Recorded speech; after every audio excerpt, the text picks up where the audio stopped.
Assalamualaikum warahmatullahi wabarakatuh. Alhamdulillah nahmaduhu wa nasta'inuhu wa nastaghfiruh wa na'udzu billahi min syururi anfusina wa min sayyiati a'malina. May yahdihillahu fala mudhillalah wa may yudlil fala hadiyalah. Asyhadu an la ilaha illallah wahdahu la syarikalah wa asyhadu anna Muhammadan 'abduhu wa rasuluh. Ya ayyuhallazina amanu taqullaha haqqa tuqatih wa la tamutunna illa wa antum muslimun. Ya ayyuhan nasu taqu rabbakumul ladzi khalaqakum min nafsin wahidah wa khalaqa minha zawjaha wa bassa minhuma rijalan katsiran wa nisaa'a wattaqullaha alladzi tasaaluna bihi wal arham innallaha kana 'alaikum raqiba.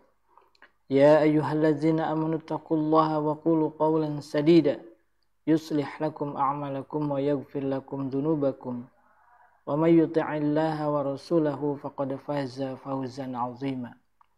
Amma ba'du fa inna asdaqal hadits kitabullah wa khairal hadyi hadyu Muhammadin sallallahu alaihi wasallam wa syarrul umuri muhdatsatuha wa kullu muhdatsatin bid'ah wa kullu bid'atin dhalalah wa kullu dhalalatin finnar wa ba'd. Alhamdulillah, kita memuji Allah Subhanahu wa taala dan kita bersyukur atas segala nikmat karunia-Nya. Semoga kita dijadikan hamba-hambanya yang senantiasa bersyukur. Salawat serta salam semoga dilimpah curahkan kepada Nabi kita Nabi Muhammad sallallahu alaihi wasallam, kepada keluarga beliau, para sahabatnya, tabi'in wa atba'ut tabi'in, dan siapapun yang mengikuti jejak langkah beliau dengan baik hingga yaumul akhir. Kita masih melanjutkan kitab At-Thariq ila Taubah, perjalanan menuju tobat. Kita tahu bahwa perjalanan ini adalah perjalanan sepanjang hidup kita.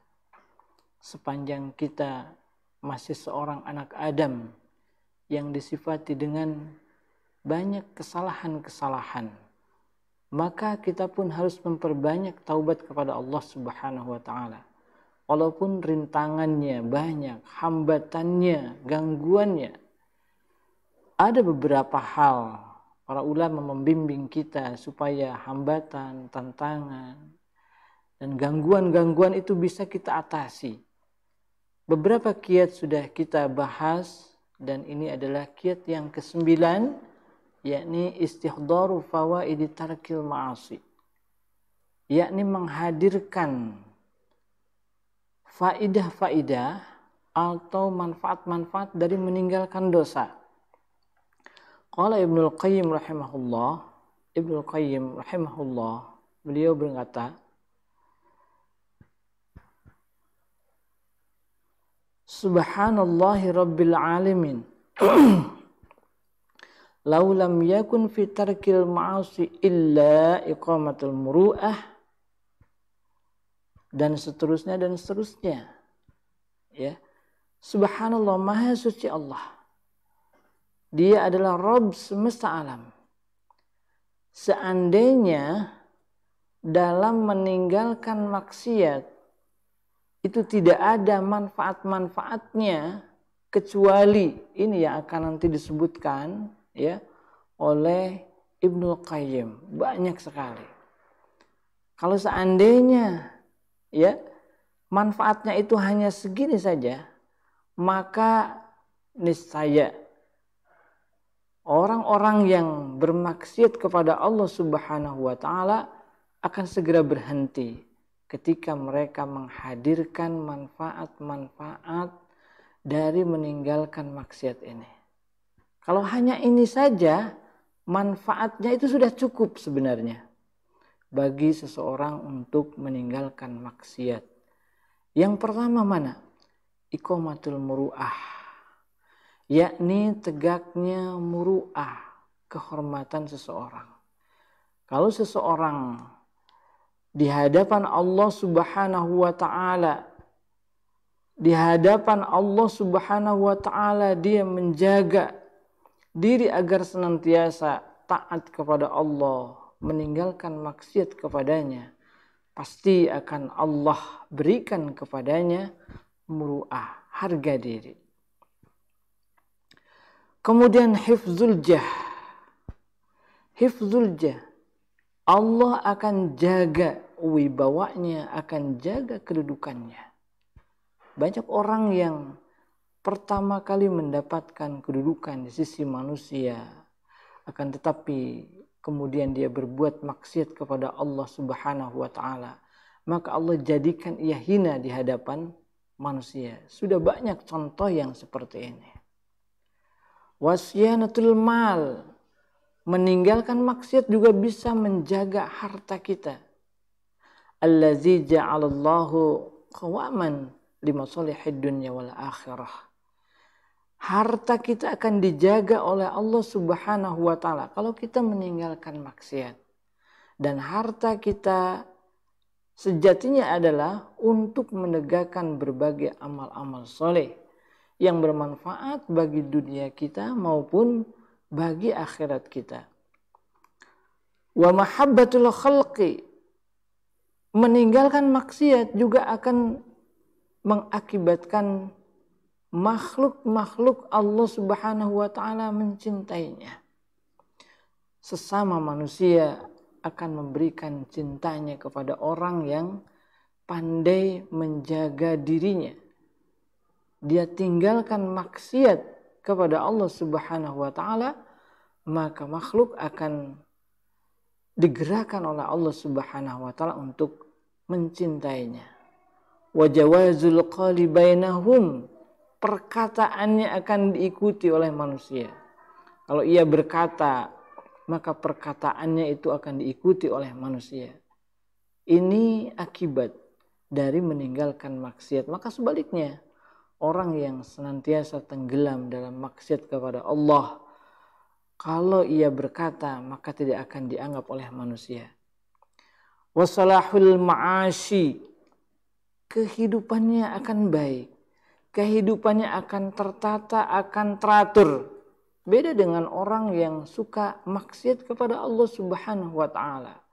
Maka kehidupannya tidak akan teratur. Kehidupannya akan berantakan. Apa yang dia harapkan selama hidup? Kebahagiaan tidak akan ia dapati kalau senantiasa melakukan maksiat. Kalau sekarang kita merasakan kehidupan yang sulit, kehidupan yang sempit, berantakan urusan kita, tidak ada yang selesai, problem demi problem terus mendera kita, maka kita harus segera melihat diri kita sendiri, harus segera muhasabah, barangkali kita sedang tenggelam dalam perbuatan maksiat. Segeralah tinggalkan, karena meninggalkan maksiat itu akan berefek salahul ma'ashi. Allah Subhanahu wa taala akan membaikkan kehidupan kita sehingga tertata dengan baik, sehingga kita nyaman dalam kehidupan ini. Bahkan warohatul badan, badan kita pun, jiwa kita, raga kita, semuanya akan merasa nyaman. Wa quwwatul qalbi, hati semakin kuat, bukan semakin lemah. Hati yang kuat inilah hati yang berpotensi untuk melakukan amal-amal kebaikan untuk bekal nanti di akhirat. Ketika datang kita di hadapan Allah Subhanahu wa taala, tidak ada yang berguna bagi kita. Kekayaan kita tidak berguna, anak-anak keturunan kita tidak berguna. Tapi yang berguna kepada kita adalah kalau kita datang ke hadapan Allah Subhanahu wa taala membawa hati yang selamat dari dosa-dosa. Yauma la yanfa'u malun wala banun. Ingatlah, di hari tidak ada manfaatnya harta, kekayaan, anak keturunan, illa man atallaha biqalbin salim, kecuali yang datang kepada Allah dengan membawa hati yang selamat dari dosa-dosa. Hati yang meninggalkan maksiat sehingga kekuatannya meningkat. Watibun nafsi, dan baiknya jiwa, tenang, jiwanya akan tenang, jiwanya akan baik. Jiwa yang baik modal untuk kehidupan yang lebih baik. untuk agamanya, untuk akhiratnya, untuk dunianya juga. Ketenangan jiwa, kebaikan roh kita, jiwa kita adalah satu modal. Dan ini akan kita dapatkan kalau kita meninggalkan maksiat. Tidak mengotori jiwa kita dengan maksiat, noda-noda dosa. Wa na'imul qalbi, hati yang mendapatkan kenikmatan. Dan intinya ini, kenikmatan-kenikmatan yang di dalam hati, ada kebahagiaan, ada ketenangan, ada kenyamanan. Itu yang dicari oleh manusia. Kalau ia mencari ketenangan jiwa, kenikmatan yang dirasakan oleh hati, lalu dia masih terus berbuat maksiat, maka ini tidak akan berguna. Usahanya tidak akan sampai kepada tujuannya. Wansyirahus sadri, meninggalkan maksiat juga menyebabkan jiwa atau dada yang lapang. Ini modal. Dada yang lapang ini. Salah satunya adalah untuk menjadi tempatnya ilmu. Hanya jiwa dada yang lapanglah. Yang lapang mendapatkan nasihat-nasihat dari agama ini. Yang akan menerima nasihat-nasihat dari ayat-ayat Allah, dari hadis-hadis Rasulullah, dari asar-asar para sahabat. Dia berpotensi untuk mendapatkan ilmu yang bermanfaat kalau dadanya lapang. Dan ini akan didapat kalau dia meninggalkan maksiat. Kita lihat bagaimana Imamuna Asy-Syafi'i, beliau merasakan ilmunya, kemudian hafalannya berkurang disebabkan ada satu maksiat yang tidak sengaja beliau lakukan. Lalu kemudian beliau mengadu kepada gurunya, Syekh Waqi', tentang hafalannya yang berkurang.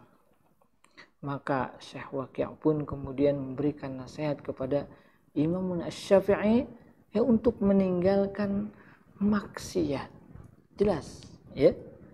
Insyirahus sadri, kelapangan dada, itu disebabkan orang meninggalkan maksiat dan nanti ilmunya akan bermanfaat insyaallah. Wal amnu min makhawfil fusaqi wal fujjar. Dengan meninggalkan maksiat, maka setidaknya dia akan merasa aman dari ketakutan-ketakutan yang disebabkan oleh orang-orang fasik dan orang-orang fajir yang kurang ajar.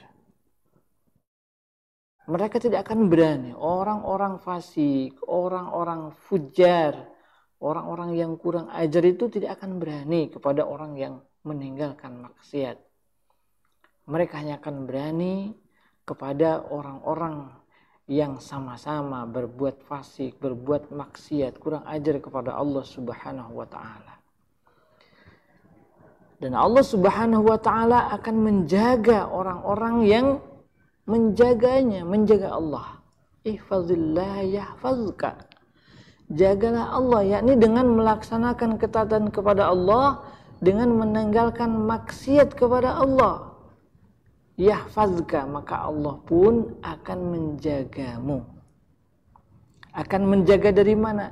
Di antaranya menjaga dari ketakutan-ketakutan yang ditimbulkan oleh orang-orang fasik, oleh orang-orang yang fajir.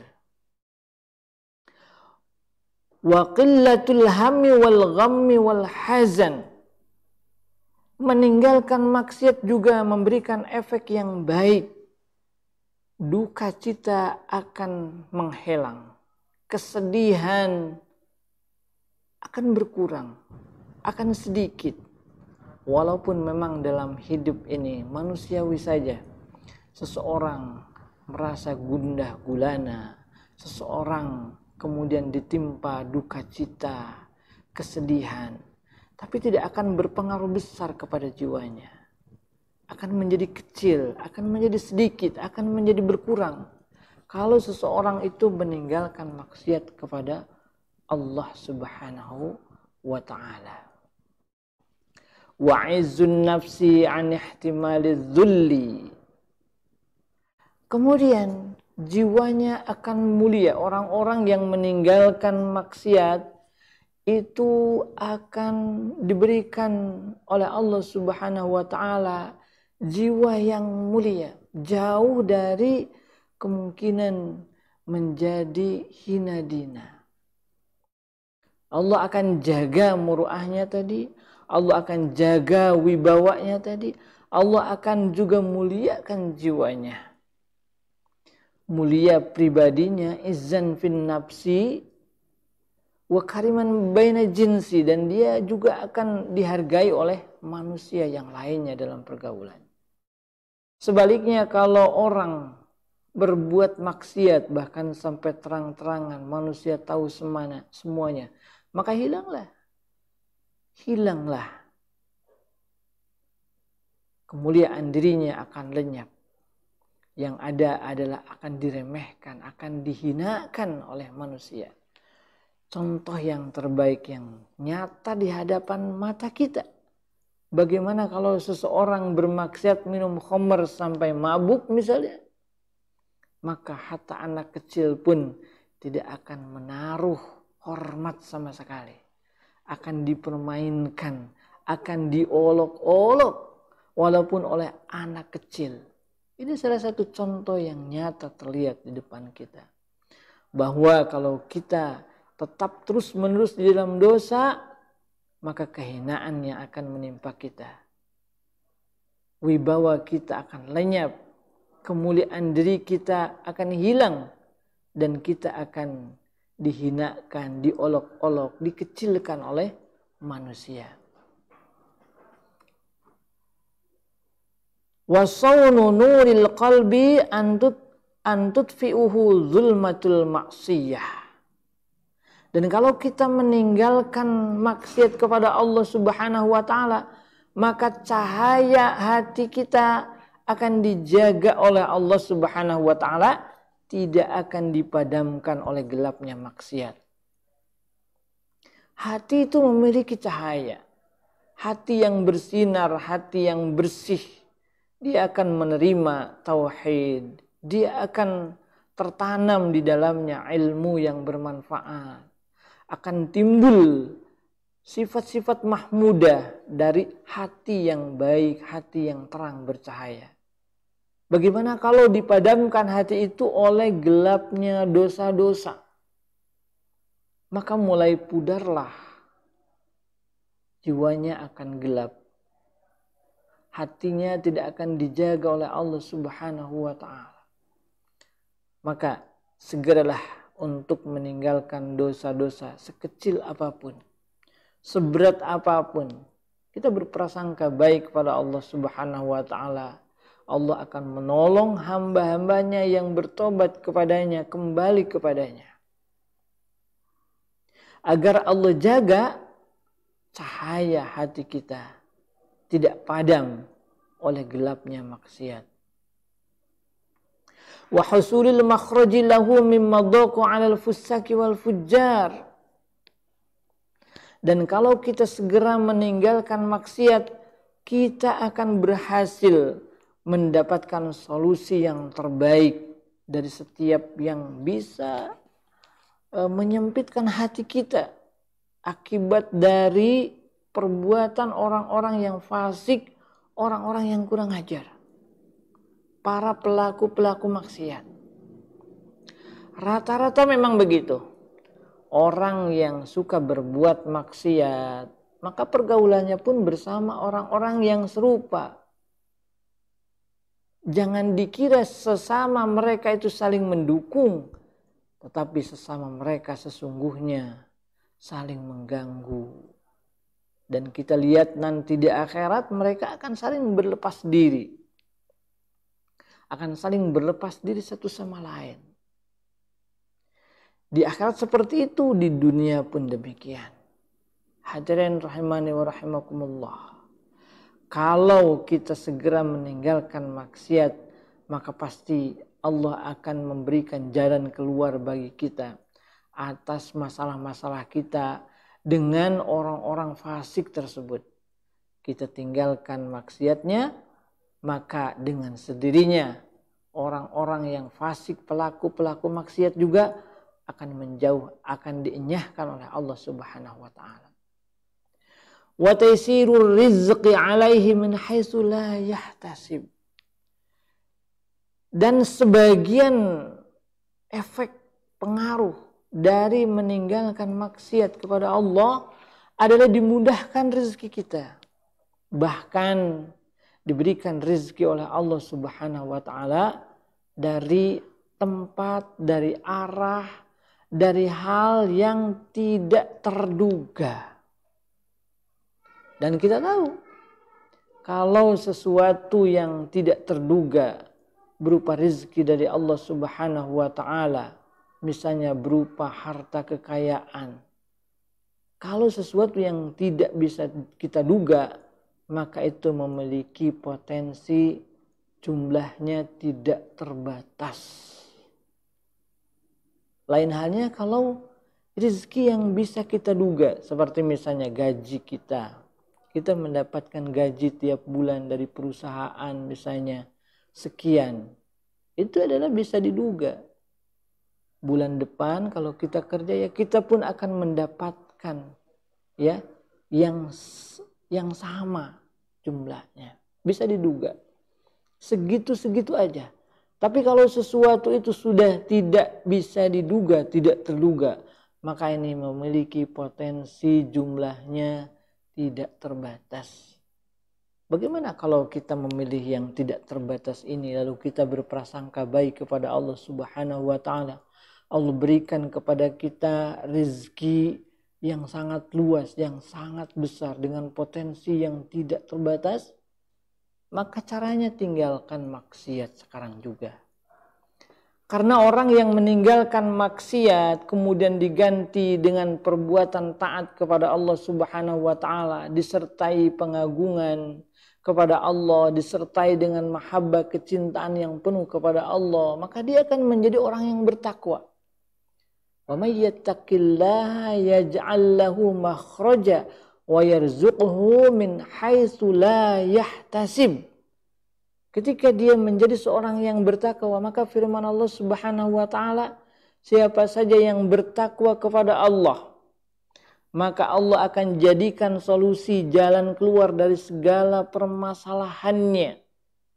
Lalu bukan hanya itu, Allah tambahkan dengan memberikan rizki dari arah yang tidak disangka-sangka, dari arah yang tidak terduga. Bukan arahnya saja, jumlahnya tidak bisa diduga. Memiliki potensi yang tidak terbatas. Ini hadirin rahimani wa rahimakumullah. Ini satu manfaat yang sangat besar kalau kita meninggalkan maksiat kepada Allah Subhanahu wa taala. Akan dimudahkan rezeki kita. Wa taisiru ma'asra ala arbabil fusuki wal ma'asi. Wa tashilu ta'ati alaih.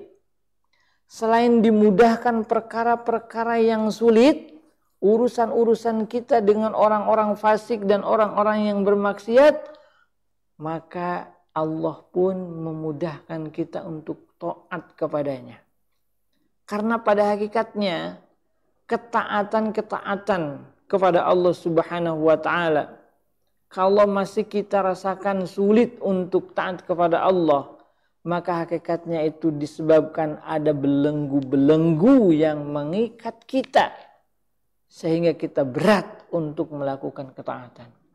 Belenggu-belenggu itulah yang diakibatkan dari dosa-dosa kita. Maka kalau kita meninggalkan dosa-dosa maksiat itu, seakan-akan kita lepaskan belenggu-belenggu yang menggayuti kita itu, yang membebani kita itu. Sehingga kita akan mudah berbuat sebaliknya, yakni taat kepada Allah Subhanahu wa taala. Wa tasairul ilmi, dan dimudahkan ilmu. Akan mudah mendapatkan ilmu. Sebagaimana tadi sudah dikisahkan tentang Imam Asy-Syafi'i. Setelah beliau kemudian bertobat kepada Allah Subhanahu wa taala, memohon ampun atas dosa yang sebenarnya beliau tidak sengaja melakukannya, maka kembalilah hafalan-hafalannya tersebut. Dimudahkan oleh Allah Subhanahu wa taala untuk mendapatkan ilmu. Wasana'ul hasan finnasi. Efek yang lainnya adalah pujian yang baik dari manusia. Ya. Kalau kita meninggalkan maksiat karena Allah Subhanahu wa taala, meninggalkan maksiat hanya takut kepada Allah Subhanahu wa taala, maka akan Allah jadikan pada pandangan manusia kita menjadi orang yang terpuji, yang berhak mendapatkan sanjungan-sanjungan yang baik. Namun bukan sanjungan yang baik yang menjadi tujuan kita. Itu hanya efek saja. Tujuan kita tetap Allah Subhanahu wa taala. Kalaupun efeknya ada, terasa kita dipuji, disanjung oleh manusia, dihormati oleh manusia, dimudahkan dan sebagainya. Itu efek, Tapi tetap ketika kita meninggalkan maksiat, itu tujuan kita adalah Allah Subhanahu wa taala. Karena Allah semata. Itu yang namanya ikhlas di dalam meninggalkan maksiat.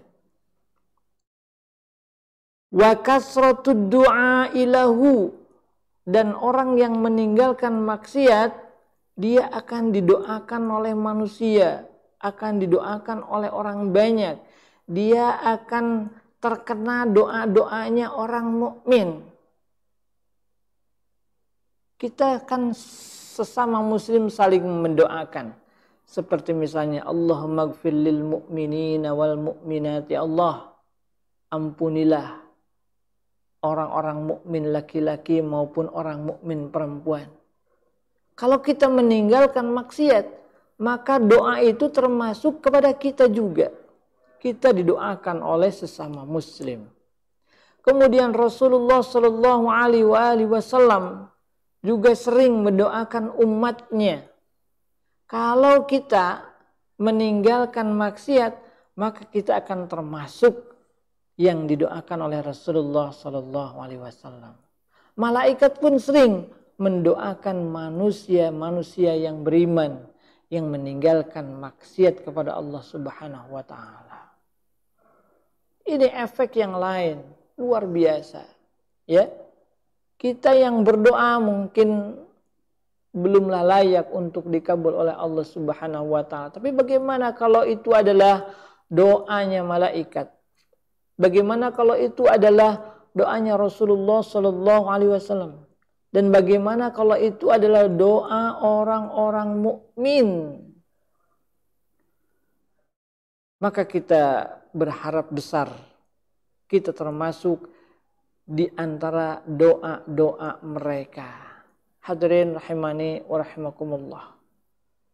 Kemudian efek yang lainnya, al-halawatu allati yaktasibuha wajhu wal mahabatu allati talqalahu fi qulubin nas wa intisaruhum wa himyatuhum lahu idza udhiya aw zulima.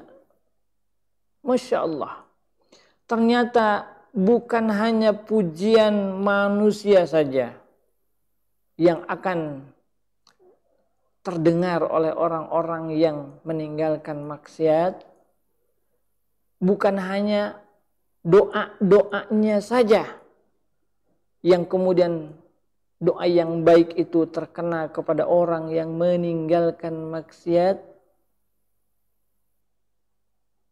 juga orang-orang yang seperti ini, yang sudah meninggalkan maksiat, itu mendapatkan tempat yang istimewa di hati-hati manusia. Allah akan melihatnya sebagai, Allah akan membuat manusia melihat orang ini sebagai orang yang berwibawa. Orang yang ingin mereka bantu, ingin mereka jaga, dan ingin mereka bela. Kalau mereka itu misalnya disakiti, kalau mereka itu misalnya dizolim, maka manusia akan berlomba-lomba untuk membela dan menolongnya. Ini efek yang lain dari meninggalkan maksiat.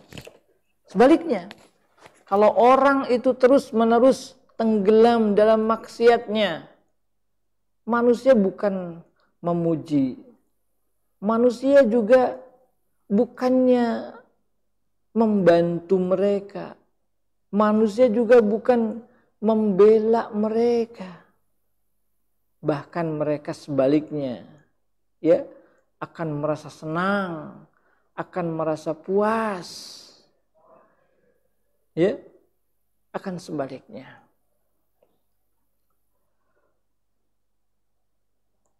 Wasur'atu ijabati du'aihi. Masya Allah. Sebagian dari akibat